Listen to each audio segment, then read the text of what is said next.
Hello guys, good day to you. This is WillPedido again. We're coming up again with another video. Ngayon, pag-usapan natin Eraserheads, pinakasikat, pinakapatok na banda ng 1990s. I want to tell you about the top 20 songs para sa akin from this band. Ang dami-daming hits, no? Daming singles and even mga hindi na-release na single. Each album, one after the other, multi-platinum selling. Everybody loved them. And it coincided with the time na nasa school ako and coming from high school, going to college. So, napakalapit sa atin, no? Yung music ng Eraserheads. Parang sila yung kasabay mo na habang lumalaki ka, nagkakaisip, as you mature into your young adult years. So talagang nakaka-relate ng sobra. So, I'll tell you about these 20 songs, pero hatiin natin kasi masyadong mahaba yung 20 songs. So pag-uusapan natin yun ng isang video lang. So, I'll start with 20 until number 11. Kayo din, no? I would love to hear from you as well. Ang dami kasing kanta eh. Ang daming albums they released. I think 7 albums, studio albums from 1993. Of course, this band started late 80s, mga 1989 nata talagang nagsimula sila. Pero they released their first album, which is Ultra Electro Magnetic Pop. Hinahanap ko yung tape ko. Ito yung CD, but I have a tape that I bought in 1993. So, iba na itong casing niya. It really needs a new casing. This is still the original inlay that I bought. This is the tape. Lumang-luma na. And ilang beses na rin itong kinain ng cassette player. So, may mga putol na songs dito. Good thing that I was able to buy a CD. Kawawa naman itong tape na to. Talagang ang dami ng taon na pinagdaanan. So, ayan, may sinulatan ko pa yan ng high school ako. So, I brought this to the 1993 Jamboree sa Mount Makiling kasi I was a Boy Scout then. So, I was playing this. I borrowed the Walkman of my uncle. So, I bought this and another tape. Pero, yung mga taga New Era College were very very kind to me and kasi public school lang kami noon, no? So, kwento ko lang saglit. They were kind enough to share yung mga gamit nila kasi ako I had the basic tent and we were only parang tatlo lang ata kami nag-represent sa school namin, no? And yung contingent ng New Era was very big pero they were also very happy. Some of them I befriended and had the joy of listening to this album ng Eraserheads or using that Walkman that I had. So I won't remember, I won't forget that time because I spent the Christmas season there in Mount Makiling, seeing fireworks and celebrating the Christmas season of 1993 with the music of Ultra Electromagnetic Pop by the Eraserheads. So anyway, my countdown, my own countdown begins right now. Yung number 20 ko, guys, is Light Years. It comes from the album na Fruitcake. Ano tayo, yung Fruitcake. This is the CD that I have. Fruitcake is sort of a Christmas album nila to eh. Di ba nandito yung Fruitcake kanta. Tsaka Old Fashioned Christmas Carol.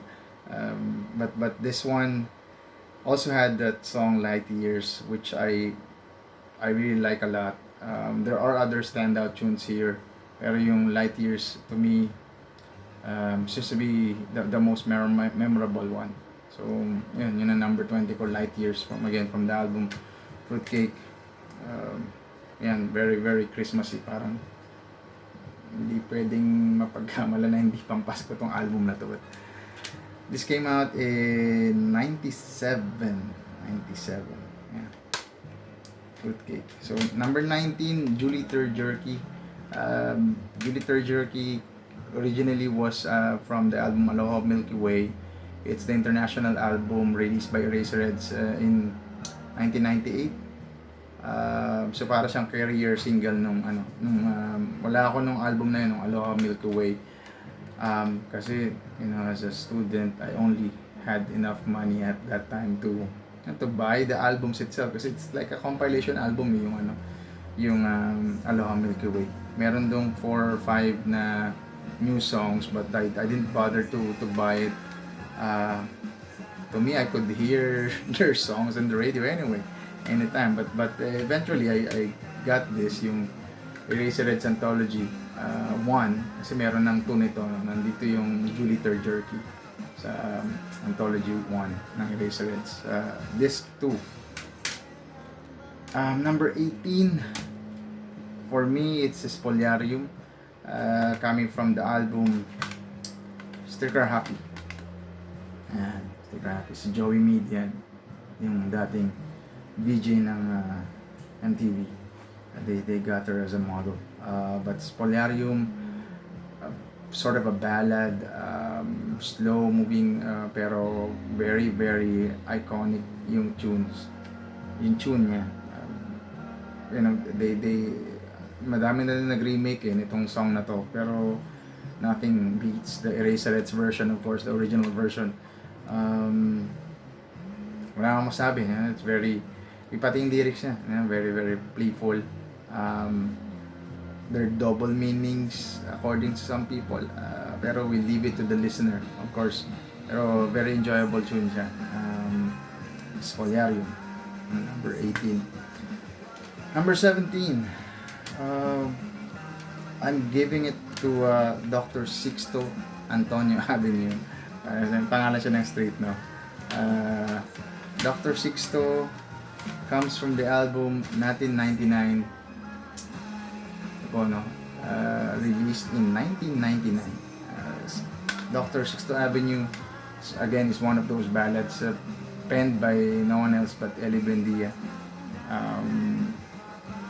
Ang dami nga nito, para kasing siyang hidden track of sorts, kasi nasa ilang kanta na siya, nasa dulo na siya matatapos na yung album, tsaka mo lang maririnig yung Dr. Sixto, and it's a classic. If the ERASERHEADS, because at that time 1999, new metal na, ang dami ng bands na very heavy, and people were sort of gravitating towards that and further away from the ERASERHEADS, although people still respected the ERASERHEADS even beyond 1998, and then again, as we were entering the new millennium, parang hindi na ganun ka sikat yung ERASERHEADS, hindi na ganun ka appealing sa masa. But Dr. Sixto, this came out in 1995, 1996, no? Man, it's probably as popular as Uling El Bimbo. Pero check it out if you haven't heard that. Not a lot of people has heard that song, kasi nga hindi na rin siya ganun kabenta itong album na to. And the airplay also of Dr. Sixto Avenue was very, very minimal, as a lot of the bands were, the upcoming bands at that time were into heavy tunes na. Number 16, Waiting for the Bus. Waiting for the Bus, Caterpillar, syempre. Caterpillar, this one needs a new casing, but this is my Caterpillar CD. Yung mga tapes ko, guys, kada lipat namin ng bahay, I guess nawala sila lahat, pero I have a different feeling about what happened to those ERASERHEADS tapes, kasi nawala yung Circus. I had tapes of Circus, Caterpillar, and even yung Banana type, wala na rin siya, I couldn't find them. But anyway, going back to Waiting for the Bus, it's a surprising tune. Hindi mo ma-imagine that ERASERHEADS could come up with that tune, coming from Ultra Electro and Circus, kasi very, very playful yung songs sila nung unang album, and then Circus was like their creative juices really got to flow. Pero pagdating nung third album, they're like very classy na yung tunes nila, very technical itong songs na to, na Waiting for the Bus, tsaka itong number 15 ko, which is 4 Months Grave. inseparable sa akin yung Waiting for the Bus and 4 Months Grave. That's why number 15 ko yung 4 Months Grave and number 16 yung Waiting for the Bus. If you're trying to learn guitar, you know, of course, napakadaling tugtugin ng mga pare ko, yung mga kailan, but ito medyo mas technical. Waiting for the Bus and 4 Months Grave, and the lyrical genius also of the band came to show here. Very good lyrics also. And tsaka na-imagine mo pa yung sarili mo, no? Pagka you could relate to it. Yun naman kasi yung power din ng Eraserheads, you know, that they could write songs that people in the younger generation at that time could really relate to. Para tayong kinakausap nila, para lang tayong barkada na kinikwentuhan. Number 14 is With a Smile. Galing sa album na Circus. Again, I don't have that album with me anymore. I just hope that someday probably I could still buy it from somewhere. Pero With a Smile is in this album also, yung sa anthology album. So ito siya, nasa side or nasa disc A. With a Smile has a video that was shot in Intramuros. Not the most inventive video, pero of course yung kanta napakaganda rin, napakaganda ng message, sweet, poppy, very pop siya. It's very easy to the ear as well. 13 is Kailan, again from Circus. Kailan had 2 versions in there, and maganda yung surprise version niya dun sa may dulo ng album, which is a piano version. Pero Kailan, the first time that you hear it, what did he just say? Parang yung nanginginig sa what's lyrics again? Nanginginig sa seldang maginaw. So in the end, ano pala siya, no? Preso pala siya. A lot of us knows that already, knows that story. Pero yung unang time na narinig mo siya, din ulitin mo, re-rewind mo syempre sa tape. And then as soon as you get to the, kasi wala naman tayong cellphone at that time, as soon as you get to school and to talk to your friends, or even sa neighbor mo or sa friend mo, you know, did you hear it? Narinig mo ba yung lyrics nun? Ang galing. So ganun yung appeal ng Eraserheads, you know, that they were very creative and playful. They stepped away from the standards, you know, the standard lyrics, the standard way of singing, the standard, you know, yung hindi siya standard, kumbaga, alternative talaga. So, anyway, number 12 ko is Huwag Mo Nang Itanong. Ito ay galing sa album na Caterpillar. So, ganun ba rin, no? Huwag Mo Nang Itanong is like, saan ka makakita ng kanta na, you know, napila sa paggawaan ng lapis. Parang, so dito rin yung galing. Kakaiba yung lyrics nila, no? Diba? Sa, ayun nga, sa ibang kanta pa. Very normal lyrics. You don't, parang sinasabi ng Eraserheads, you don't have to be a poet, you know, to write songs. So dun ko unang napansin yun and na-realize that, you know, that we're not confined to just what the standards are. You know, the standards can be bent, it can be reshaped. So yun yung beauty na pinakita sa atin, pinakilala ng Eraserheads. So Huwag Mo Nang Itanong, easy listening. And then again, you know, you could relate to it as a student kasi field trips, especially sa mga during elementary days, and if you're in public school, I guess, you know, you could easily relate to that. And the last song that we're gonna highlight today is Minsan, which falls on number 11 on my list. Minsan, again, is from the album Circus, and this one talagang you know, I could remember myself and my college friends in the, hindi sa condo, no, sa mga dorm sa Manila, kasi I studied in Manila as well. So yun, saksak nyo lang yung tape ng ERASERHEADS. You know, at that time, 1995, Circus came out, and you know, the entire album was a pleasurable, enjoyable listen.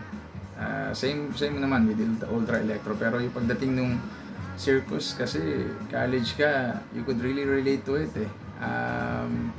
Experiences were captured by these songs, and especially none better than Minsan, which is like it allows you to look forward, you know, reminisce, and then look at the present and look forward of after your school days. Ganun, magkaibigan pa rin kaya kami, you know, hopefully yes. So ganun, wala pang Facebook dati. Anyway, so yun yung mga 10 kanta na muna, no? Then we'll talk about the other 10 songs dun sa susunod natin video. We wanna keep this as under 20 minutes kasi syempre, you know, I'm sure you guys have to move on and do something as well. Pero yun, please check out those songs if you haven't heard any of those less popular or less known songs. Although you know, sa akin kasi lahat yun, you know, kasi pag sinusundan mo sila and you have all the albums, you could really listen to all of them. Thank you for listening, guys, and thank you for watching. Please write down your comments if you want to share anything also about these songs and any other songs of the ERASERHEADS. On the next part of this, then we'll talk about the top 10 songs of mine of the ERASERHEADS. Thank you. See you, guys.